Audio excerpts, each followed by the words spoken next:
Bismillahirrahmanirrahim. Dear students, Assalamu alaikum. Naveed Sabri here. Students, problems in education system of Pakistan. ये एक CSS PMS के हवाले से एक लॉन्ग ऐसे का आउटलाइन आपके साथ में डिस्कस करने जा रहा हूँ। ये हमारी ऐसे राइटिंग की सीरीज़ का नेक्स्ट लेक्चर है। तो आप लोग डिस्क्रिप्शन में दिए गए जो इससे रिलेटेड लेक्चर्स हैं उनको भी ज़रूर देखिएगा। तो स्टूडेंट्स इसमें जो आपसे आउटलाइन डिस्कस किया जा रहा है स्पेसिफिकली इसी टारगेट को जहन में रख के किया जा रहा है कि आपको एक बना बनाया आउटलाइन मिल जाए जो डिस्कशन के साथ हो और आप उसके ऊपर एक ऐसे लिख सकें। और उसके बाद ऐसे लिख के अगर आपने चेक करवाना हो तो भी आप हमसे व्हाट्सएप पर रब्ता कर सकते हैं। अच्छा, तो students, problems in education system of Pakistan, मैं लिंक करूंगा अपने इस लेक्चर को अपने ऐसे राइटिंग के जो इनिशियल इंट्रोडक्टरी लेक्चर्स थे उनके साथ, जिसमें मैंने आपको बताया था कि ये एक एक्सपोजिटरी ऐसे है। और एक्सपोजिटरी ऐसे में हमें ये देखना होता है कि कुछ ऐसे मेन पॉइंट्स जो कि टॉपिक का पार्ट हैं, जैसे प्रॉब्लम है, ये तो हमारे लिए इसेंशियल पार्ट्स होते हैं, इसेंशियल पॉइंट्स होते हैं, लेकिन इसके साथ एडिशनली हमें कुछ चीज़ें ऐड करनी पड़ती हैं जो कि हमारे कॉम्प्लीमेंट्री पॉइंट्स होते हैं। अब जाहिर है प्रॉब्लम्स अगर ऐसे में टॉपिक में प्रॉब्लम्स कहे गए हैं तो ऐसा नहीं है कि हम सिर्फ प्रॉब्लम्स बताएंगे और बात ख़त्म कर देंगे। जाहिर है प्रॉब्लम बताएंगे तो उनकी रीजंस भी बतानी पड़ेंगी, कॉजेज भी बतानी पड़ेंगी, तो वो जो कॉजेज होंगी वो कॉम्प्लीमेंट्री पॉइंट होगा। ऐसे ही प्रॉब्लम अगर है तो उसका सोल्यूशन भी बताना पड़ेगा कि इसको अब इसको हल कैसे करना है, वो भी कॉम्प्लीमेंट्री पॉइंट है। मतलब ये ऐसे पॉइंट्स हैं जो के साथ अटैच हैं लेकिन टॉपिक का पार्ट नहीं। तो आप ये समझ लें कि प्रॉब्लम वाला जो वर्ड है वो तो टॉपिक का पार्ट होने की वजह से हमने बताना ही बताना है, लेकिन इसके अंदर जो रिलेटेड पॉइंट्स हैं वो भी जब तक हम नहीं डिस्कस करेंगे तो हम एक अच्छा आउटलाइन कभी भी नहीं बना सकते और अच्छा ऐसे भी नहीं लिख सकते। तो इसलिए इसमें देखिए, सबसे पहले इंट्रोडक्शन है, फिर थोड़ा सा बैकग्राउंड देंगे इस टॉपिक का अगर ज़रूरत है तो, और उसके बाद problems of the education system, जो प्रॉब्लम है वो बताएंगे, फिर उसकी कॉजेज बताएंगे कि क्यों ये प्रॉब्लम्स हैं, और फिर उसके बाद उसका सोल्यूशन या वे फॉरवर्ड बताएंगे और एंड पे कंक्लूजन आ जाएगा। तो इसमें इंट्रोडक्शन, बैकग्राउंड और कंक्लूजन, इसमें तो फर्दर डिटेल्स नहीं होंगी, लेकिन जो प्रॉब्लम, कॉजेज और सोल्यूशन है इसमें फर्दर डिटेल्स भी आएंगी जो कि वन बाय वन हम अभी देखते हैं, और इनको डिटेल में बताना ज़रूरी है। और एक चीज़ ये भी ध्यान में रखिएगा कि जब हम एक ऐसे का आउटलाइन बना रहे होते हैं तो सबसे पहले हम इस तरह से मेन पॉइंट्स बनाते हैं, एक अपने आइडियाज़ का फ्लो सेट करते हैं, और जब ये आइडियाज़ का फ्लो सेट हो जाता है तो फिर इनके अंदर हम जहाँ जहाँ पे रिक्वायर्ड होता है हम इसमें सब आइडियाज़ ऐड करते हैं।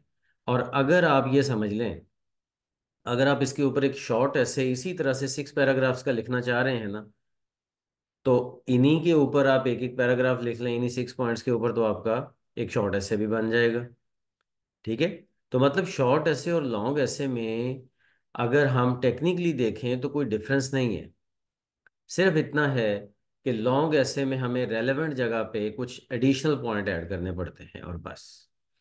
तो इसलिए अब हम आगे चलते हैं इस पॉइंट से। तो ये 3 पॉइंट तो हैं।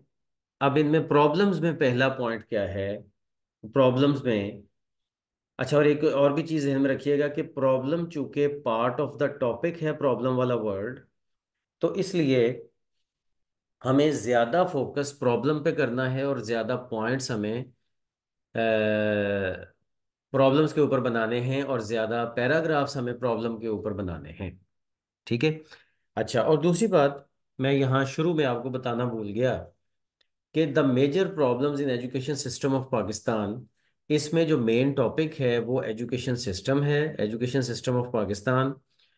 और जो मेजर प्रॉब्लम्स हैं ये इसका थीम है।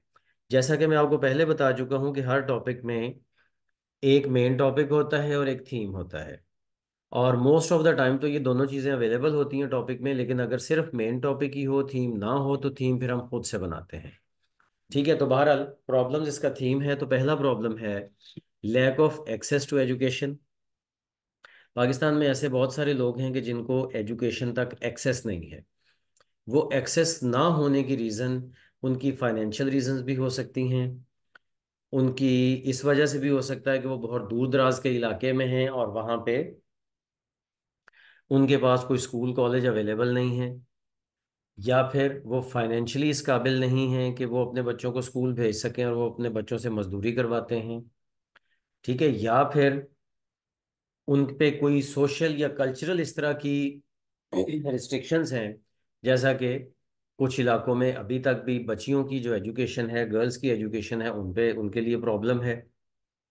ठीक है, या फिर ट्राइबल सिस्टम में सम टाइम बच्चों को स्कूल भेजने के लिए अपने किसी कबीले के ट्राइब के बड़े से पूछना पड़ता है, तो ये भी एक लैक ऑफ एक्सेस में ही आएगा। तो ये चंद एक चीज़ें इसमें आ सकती हैं। फिर उसके बाद है जी आउटडेटेड करिकुलम। हमारा जो करिकुलम है जो स्कूल्स में यूज़ हो रहा है, ये भी एक बहुत बड़ी प्रॉब्लम है, क्योंकि ये आउटडेटेड है, ये अपडेटेड नहीं है, ये ज़माने की ज़रूरियात के मुताबिक नहीं है।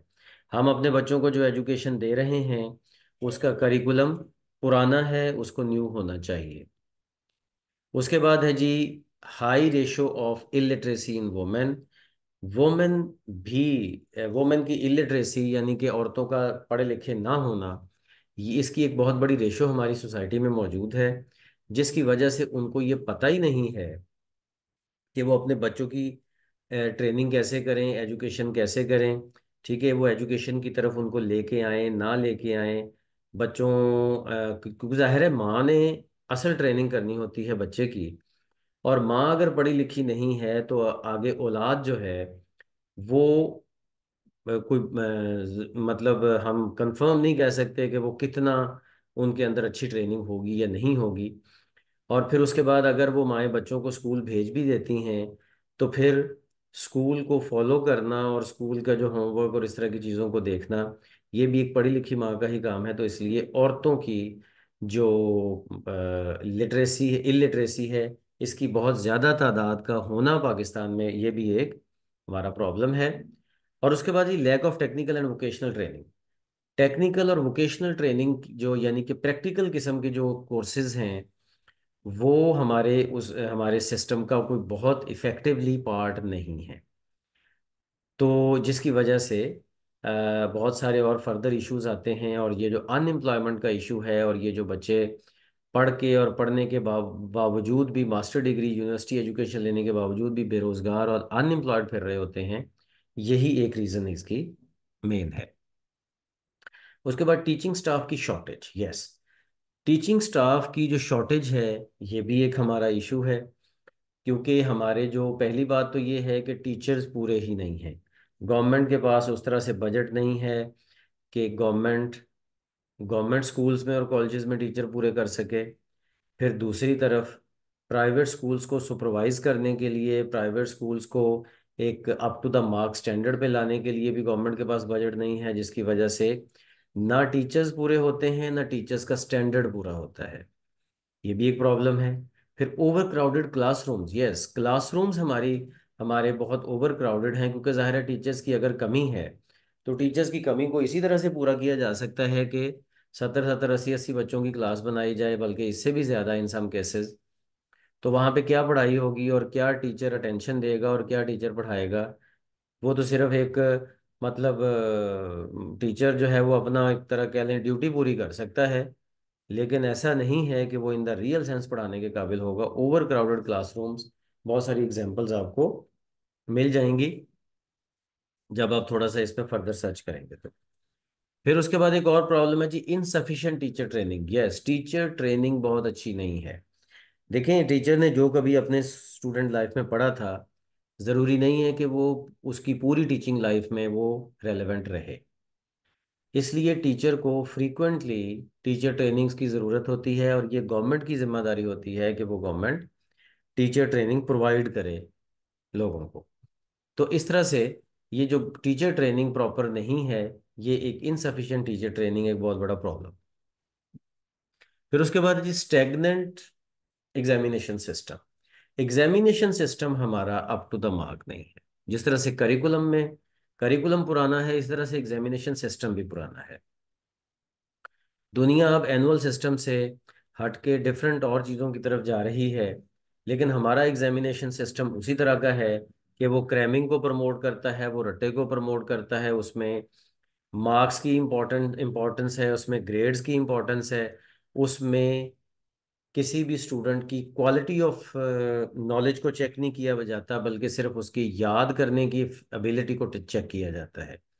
उसकी क्रिटिकल थिंकिंग को चेक नहीं किया जाता, जिसकी वजह से हमारा एग्जामिनेशन सिस्टम बिल्कुल भी उस लेवल का नहीं है कि जिस लेवल पे हम जिसको हम रियल एजुकेशन कह सकते हैं। तो ये भी एक प्रॉब्लम है। उसके बाद इनएडिक्वेट अर्ली चाइल्डहुड एजुकेशन। जो अर्ली चाइल्डहुड एजुकेशन है, साइकोलॉजिस्ट कहते हैं कि 11 साल की एज तक बच्चे की वो मोर देन 90% ट्रेनिंग हो चुकी होती है कि जिसकी बेस पे वो आगे उसने सारी उम्र गुजारनी होती है। तो अर्ली चाइल्डहुड एजुकेशन में हमारे यहाँ ना स्कूल लेवल पे कोई फोकस है, ना घर पे कोई बच्चों की ट्रेनिंग करने पे उतना ज़्यादा फोकस है, जिसकी वजह से ये एक प्रॉब्लम है कि हमारी बच्चों की साइकोलॉजी इस तरह की बन जाती है कि वो फिर बाद में असल एजुकेशन समझते ही इस चीज़ को हैं कि बस जी याद करना है, चीज़ों को रट्टा लगाना है। उनको चीज़ों के अंदर अंडरस्टैंडिंग पैदा करना और क्रिटिकल थिंकिंग डेवलप करना ये आता ही नहीं है। ये बहरहाल एक अगेन प्रॉब्लम है। तो इस तरह से ये कुछ प्रॉब्लम्स, मैंने 9 प्रॉब्लम्स हैं जो यहाँ पे आपको बताए हैं, जो कि यहाँ पे एक एक पैराग्राफ की शक्ल में इस ऐसे में ऐड किए जा सकते हैं। अब जब हम इसके बाद जाते हैं तो मेजर कॉजेज में पहली कॉज जो है वो इनसफिशिएंट एजुकेशन बजट। बजट हमारा गवर्नमेंट की तरफ से इतना नहीं इस पे लगाया जाता, प्रायोरिटीज में शामिल नहीं है हमारी गवर्नमेंट की कि एजुकेशन बच्चों को दी जाए, जिसकी वजह से ये इनसफिशिएंट बजट बहुत सारे और प्रॉब्लम्स पैदा करता है। मतलब जो प्रॉब्लम्स हमने ऊपर पढ़े हैं, उनमें से 3 से 4 प्रॉब्लम सिर्फ इस वजह से हैं कि गवर्नमेंट प्रॉपर बजट एलोकेट नहीं करती, गवर्नमेंट की प्रायोरिटीज में शामिल नहीं है बच्चों को एजुकेट करना, गवर्नमेंट रोड्स पे बजट खर्च करती है, गवर्नमेंट बड़ी बड़ी बिल्डिंग्स बनाने पे बजट खर्च करती है, लेकिन एजुकेशन का स्टैंडर्ड इंप्रूव करने पे बजट खर्च नहीं करती। फिर उसके बाद जी implementation of education policy. Education policy जो भी बनती है उस पे सही तौर पर इन द रियल सेंस अमल नहीं होता। पाकिस्तान में बहुत अच्छे अच्छे एजुकेशनिस्ट हैं जो कि यहाँ तक कि गवर्नमेंट भी उनके साथ अक्सर एसोसिएटेड होती है, या वो गवर्नमेंट के साथ एसोसिएटेड होते हैं और वो बड़ी अच्छी पॉलिसीज बना के देते हैं, लेकिन आगे बात आती है इम्प्लीमेंटेशन पे। और इम्प्लीमेंटेशन में दो चीज़ें बहुत लाजमी होती हैं, एक विल, पॉलिटिकल विल काम करने की, और दूसरी बजट। तो ये दोनों ही चीज़ें गवर्नमेंट की तरफ से लैकिंग होती हैं, जिसकी वजह से प्रॉपर इम्प्लीमेंटेशन नहीं हो पाती। और poorly defined priorities of governments, yes. अब पाकिस्तान में बने हुए 77 ईयर्स हो गए, मोर देन 77 ईयर्स, तो गवर्नमेंट की अभी तक भी प्रायोरिटीज वेल डिफाइंड नहीं है। हमें सिक्योरिटी पे बहुत ज़्यादा पैसा खर्च करना पड़ता है, हालांकि एजुकेशन पे बहुत ज़्यादा पैसा खर्च होना चाहिए। हमें हमारी गवर्नमेंट्स जो हैं वो फ्रीक्वेंटली पिछले जितने भी साल आप देख लें, शायद ही कोई गवर्नमेंट एक दो दफ़ा चंद साल आए हैं पाकिस्तान की 77 हिस्ट्री में, मेरा ख्याल है लेस देन 10 ईयर्स है। आप 3 साल इमरान खान के लगा लें और मुशर्रफ के 2 से 3 साल जब उसने फोकस किया था एजुकेशन के ऊपर ज़्यादा, उसके अलावा कहीं पे आपको एजुकेशन के ऊपर फोकस मिलता ही नहीं है।